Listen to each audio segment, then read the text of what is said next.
इंदौर नगर निगम द्वारा की गई कार्रवाई को लेकर महापौर पुष्यमित्र भार्गव ने कड़ी नाराजगी जाहिर की है। कार्रवाई को लेकर महापौर पुष्यमित्र भार्गव ने अधिकारियों को फटकार भी लगाई। दरअसल गणेशगंज में नगर निगम की टीम ने रविशंकर मिश्रा की प्रॉपर्टी को सील कर दिया था। इससे पहले रविशंकर मिश्रा ने निगम के खिलाफ करीब 2 करोड़ रुपए मुआवजे की मांग को लेकर कोर्ट में याचिका दायर कर रखी है। यह मुआवजा वर्ष 2016-17 में सड़क चौड़ीकरण के दौरान टूटे मकान के एवज में मांगा गया। मुआवजा नहीं मिलने पर कोर्ट ने कार्रवाई करने के आदेश दिए थे। तो वहीं रविशंकर मिश्रा की दुकान और बिल्डिंग को नगर निगम ने सील कर दिया था। इतना ही नहीं, उनके यहाँ फायर सेफ्टी, जल विभाग, फूड सैंपल वाले तक पहुंच गए। इसकी जानकारी मिलते ही महापौर पुष्यमित्र भार्गव दिल्ली से इंदौर एयरपोर्ट आकर सीधे रविशंकर मिश्रा के घर पहुंचे और कार्रवाई को लेकर नगर निगम के अधिकारियों से बातचीत की। अधिकारियों से बात करने के बाद महापौर ने कड़े शब्दों में नाराजगी जाहिर की और इस कार्रवाई को गलत बताया। महापौर ने रविशंकर मिश्रा के सारे कागज देखा, नगर निगम द्वारा दिए गए नोटिस और कार्रवाई को भी देखा, जिसके बाद महापौर पुष्यमित्र भार्गव ने निगम कर्मियों को तत्काल सील खोलने के निर्देश दिए।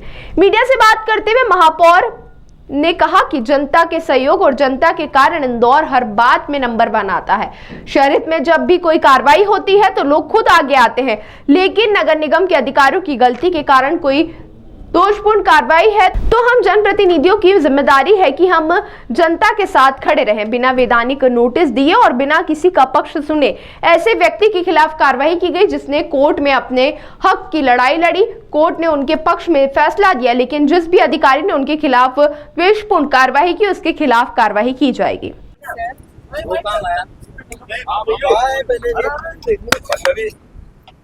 ARO को बुलाओ, कहाँ है? ZO का है? जोनल अधिकारी बल्लभ का है। ARO का है? बल्लभी ARO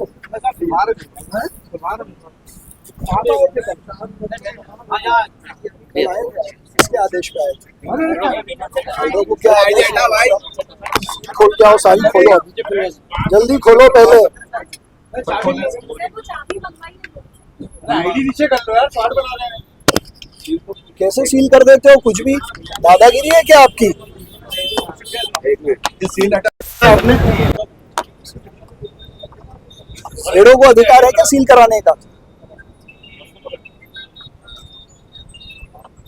मजाक मत समझो, ये इंदौर शहर है, ऐसी अराजकता बर्दाश्त नहीं करेंगे हम। ZO भी आई है, उनका आदेश किसी और का ऊपर से होगा। नहीं, इंदौर में जनता के सहयोग से और जनता के कारण इंदौर हर चीज में नंबर 1 रहता है। और जब भी शहर हित में कोई कार्रवाई होती है, लोग खुद आगे आते हैं।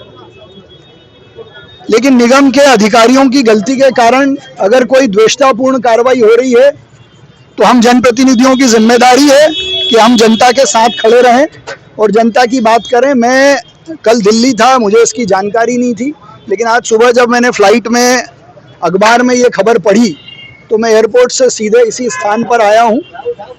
बिना वैधानिक तरीके से नोटिस दिए और बिना किसी का पक्ष सुने एक ऐसा व्यक्ति जिसने अपने अधिकारियों की लड़ाई ईमानदारी से कोर्ट में लड़ी, कोर्ट के उसके पक्ष में फैसला आया, वो गलत हो सकता है, सही हो सकता है, वो अपील का विषय हो सकता है।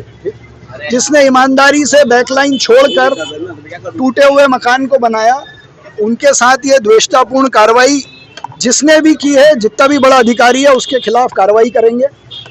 और मैं खुद यहाँ आया था, मैंने ये पूरा कैंपस खोलने के निर्देश दिए हैं और जनप्रतिनिधि के नाते सही जनता के साथ हम हमेशा खड़े रहेंगे। और ये जो हुआ है ये दोबारा नहीं हो, उसकी भी हम चिंता करेंगे।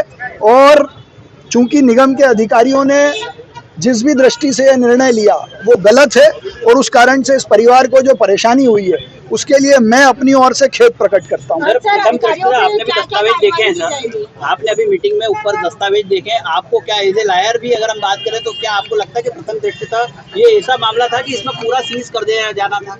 नहीं, मैं इसीलिए कह रहा हूँ जो गलत हुआ है इसको सील करने का, सीज करने का ना हमको कोई अधिकार है।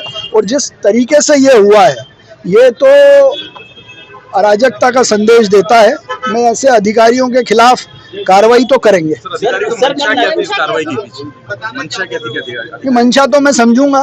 सर कल भाई एक आदमी नगर निगम की कार्रवाई के बाद खाद्य विभाग, जल कार्य विभाग, तमाम जो डिपार्टमेंट है वो सारे इस मकान पे एक तरह से टूट पड़े। इंदौर में सर 5 लाख से ज्यादा प्रॉपर्टीज है, क्या फायर एनओसी के लिए सिर्फ एक यही मकान? मैं आपको पहले ही कह चुका हूँ, जिस भी इंटेंशन ऑब्जेक्टिव से जिस अधिकारी ने ये किया है, मैं अभी उसकी मीटिंग भी लेने जा रहा हूँ। और दोषी अधिकारी, कर्मचारी नहीं, कोई बड़ा अधिकारी जिसकी अनुमति से ये काम हुआ है, जिसके निर्देश पे ये काम हुआ है, उसके खिलाफ कार्रवाई करेंगे।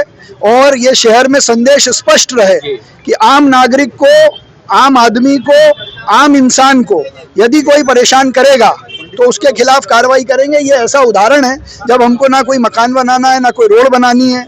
एक आदमी अगर कोर्ट में लड़ाई लड़ रहा है और उसमें भी उसके खिलाफ जब अपील करनी थी तब समय से नहीं की, तो इसमें भी कई लोग दोषी हैं, उनके खिलाफ हम कार्रवाई करेंगे। ताज़ा खबरों के लिए सब्सक्राइब करें JSR टाइम्स और साथ ही नोटिफिकेशन पाने के लिए बेल आइकन को दबाएं।